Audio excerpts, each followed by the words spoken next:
video na ito, makikita niyong nagmamadali ang mag-ina sa pagpasok sa kanilang apartment dahil may nakasunod sa kanila.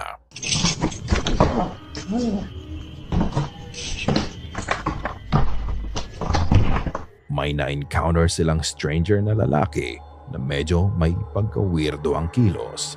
Pero ayon sa ina, hindi lang pala ang stranger ang weird na nai-record nila. Habang nangyayari ang kakaibang insidente sa lalaki, may iba ding nahagip ang camera.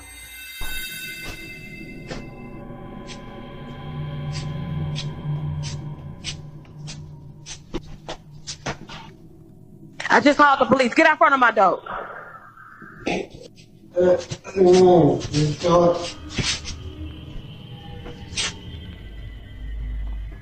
I know you heard me.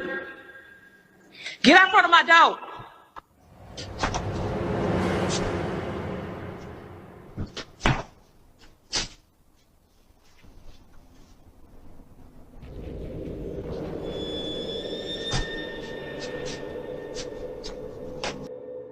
This is the last time I'm gonna tell you. Get out front of my door right now. The police on the way. Go.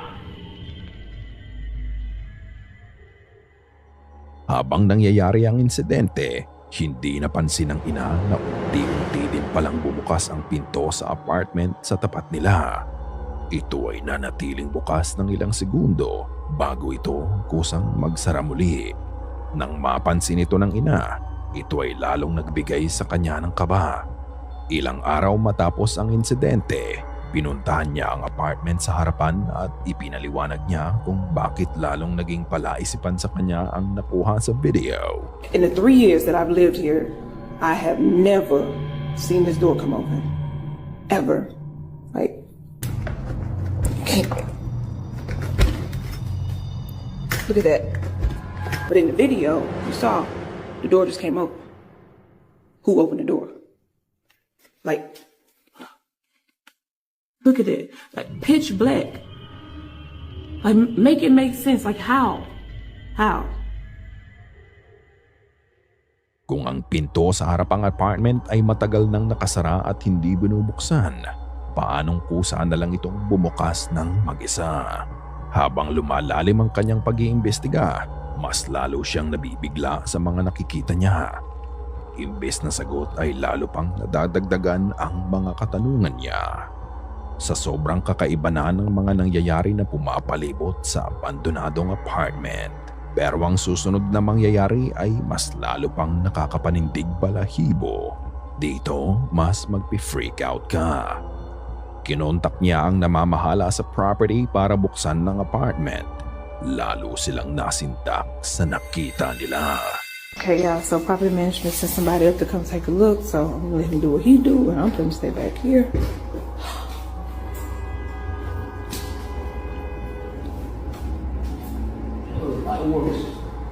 You say the light works? Y'all, he said the light works. Oh, Lord.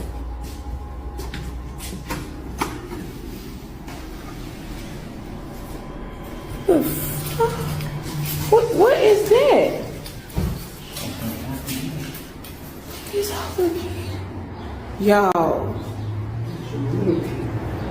What the hell is going on? Y'all see all these little kids? What the hell put kids' shoes up in there? What the? So how did? So hold on, because no, this other day the door came open when I was in here. So if the door came open, like, nah, I'm sorry, I'm not. Okay, y'all. So remember that thing? I thought it was a snake. I really thought it was some plastic, but y'all, I'm not finna get close to this shit. But this is real snake skin. Oh my god, look at this shit. You can see like, ooh. Oh my god. Look at that shit. Sa loob ng abandonadong apartment, sumalubong sa kanila ang isang tumpok ng mga sapatos ng mga pambata. Ano kaya ang ginagawa nito sa loob ng apartment? Dahil dito, lumakas ang kanilang hinala. Bukod sa mga paranormal events, ang natagpuan nilang mga sapatos ng bata ay dapat na lalo nilang ikabahala. Bago siya tumawag ng pulis, May nakita siya sa tumpok ng mga sapatos na napaisip siya. Naging concerned siya sa safety ng mga bata at lalo na sa seguridad ng anak nila. So I'm looking back at this video that I took with the property manager guy, right? And I noticed something in them pile of shoes. Those frozen Elsa boots, whatever you want to call it, those boots are my daughter's. Like, I'm gonna show y'all a picture that me and my daughter took, like, I want to say like 2 months ago. Yo, this is crazy because I really thought she just lost them at school. Those shoes belong to my daughter. Sa tumpok ng mga sapatos, isang pares ang napansin niya. Dahil ang sapatos na ito ay ang nawawalang sapatos ng kanyang anak. Hindi niya alam kung bakit o paano napunta sa apartment ang sapatos na yon. Pero meron siyang hinala. Malakas ang kutob niya. Somebody in this building must be going around here just collecting shoes. I'm not gonna say collecting, stealing little kids' shoes around here. I've talked to at least 2 or 3 different people in this building who have said that their children been missing shoes. So I'm thinking that somebody has access to their room and they're going around stealing shoes and then taking them and putting them in there. But my question is, though, why though? They're just putting shoes in the room, like it just none of this shit makes sense to me right now. Iniisip niya na merong nakatira sa apartment complex ang gumagawa ng malaking misteryo na ito. Sa tingin niya na ang taong yun ay may access sa abandonadong apartment. Ipinakita niya sa property management lahat ng video na nakuha niya. Tinanggal na ng management ang mga sapatos at pinalitan nila ang doorknob ng apartment. Pero sinabihan pa din sila ng namamahala na maging alerto sa paligid nila. Naisip ng ina na maglagay ng patibong para hulihin ang nangunguha ng sapatos sa apartment. Okay, y'all, I'm finna get to the bottom of this. See these little shoes right here? Put them here as bait, right? On some real cheap shoes, just, little kids' shoes or whatever. But what I did was, I got me a plant, right? Little cheap plant too, but look what's inside the plant. Hopefully y'all can see it. Hopefully nobody else see it, but... Kung sino man nang kukuha ng sapatos na ilalagay niya sa harapan ng apartment, ay ang hinihinala niyang may gawa sa lahat ng mga nangyari.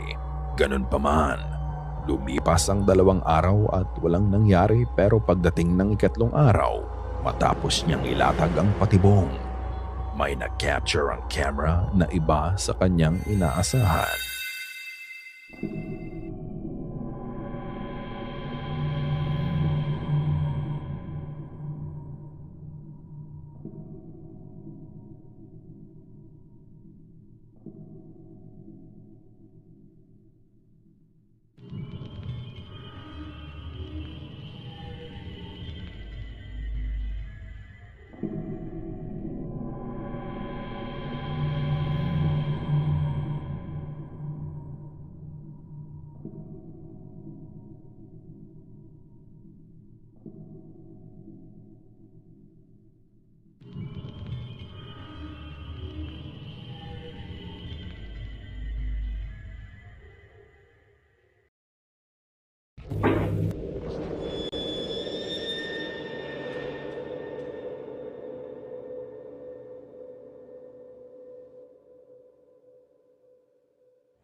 Makikita na ang isa sa iniwan niyang sapatos ay gumalaw na lang mag-isa.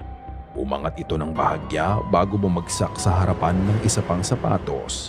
Bukod doon, nakausap din niya ang babaeng nakita sa video.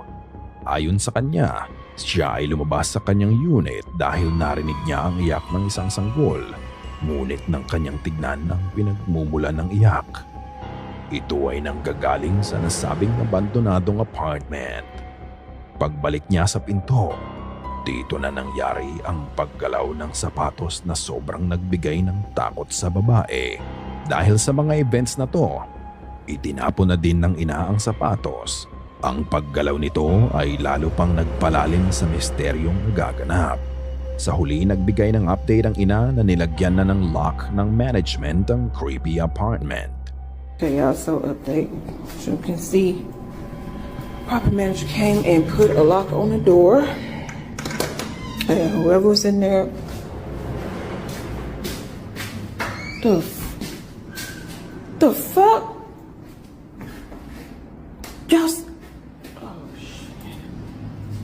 Habang binivideo niya ang lock na nilagay sa apartment, bigla na lang din gumalaw ang kabilang apartment door na matagal na din abandonado. Bumukas ito ng mag-isa at nang lapitan niya ang pinto, ito ay bigla na lang ding sumara sa mismong harap niya. Wala nang update pa tungkol dito, pero everything that happened was a cycle of strange events.